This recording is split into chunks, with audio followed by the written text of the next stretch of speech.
NLC நிறுவனத்தில் மின்சார உற்பத்தி துவங்குகிற போது ஒரு அனல் நிலையம் தான், 600 மெகாவாட் உற்பத்தி, ஒரு சுரங்கம் தான். ஒரு பிரத்யேகமாக நெய்வேலியோட முக்கியத்துவம் என்னன்னு சொன்னால், சுரங்கத்திலிருந்து அனல் நிலையத்துக்கு கன்வேயர் மூலம் பழுப்பு போகக்கூடிய பிட் ஹெட் பவர் ஸ்டேஷன் சொல்லுவாங்க. அந்த அடிப்படையில் தூங்குச்சு.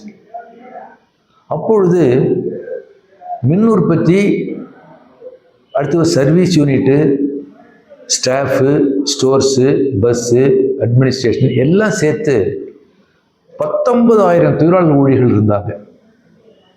ஒரு பவர் பிளான்ட், ஒரு யூனிட்டு, ஒரு சுரங்கம். ஆனால் இன்னைக்கு பிரம்மாண்டமான வளர்ச்சி ஏற்பட்டிருக்கு என்எல்சி நிறுவனத்தில். ஒரு சுரங்கமாக இருந்தது 3 சுரங்கமாக விரிவடைஞ்சிருக்கு.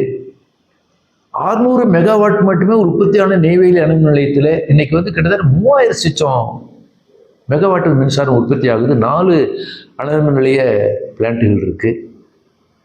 இவ்வளவு பிரம்மாண்டமான வளர்ச்சி விரிவாக்கம் ஏற்பட்டிருந்தாலும் ஒட்டுமொத்தமாக என்எல்சி நிறுவனத்தில் நெய்வேலி வளாகத்தில் வேலை செய்யக்கூடிய தொழிலாளர்கள் எண்ணிக்கை, நிரந்தர தொழிலாளர் எண்ணிக்கை என்பது 6000 தான், 6500 தான். 600 மெகாவாட்டும் ஒரு சுரங்கம் இருக்கிறப்ப 19,000. ஆனா 3 சுரங்கமும் 4 பிளான்ட் இருக்கிற பவர் பிளான்ட் இருக்கிறப்ப இன்னைக்கு 6000 தான். இந்த நவீன தாராளமய பொருளாதார கொள்கை அமலாக்கம் துவங்கிய பிறகு தனியார் துறையில, பொதுத்துறையில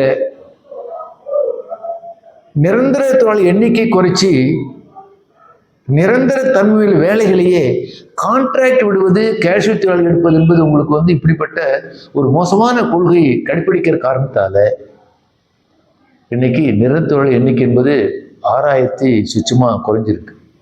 ஆனா அதே நேரத்தில் கிட்டத்தட்ட ஒரு 12,000 கான்ட்ராக்ட் சொசைட்டி ஒர்க்கர்ஸ் ஒர்க் பண்றாங்க. ஒரு பகுதி கான்ட்ராக்ட் ஒர்க்கர்ஸ், ஒரு பகுதி சொசைட்டி. இன்னைக்கும் தொழிலாளி எண்ணிக்கை என்பது 19,000 வருது. ஆனா அந்த 19,000 என்பது எல்லாம் நிரந்தரம் இல்லை.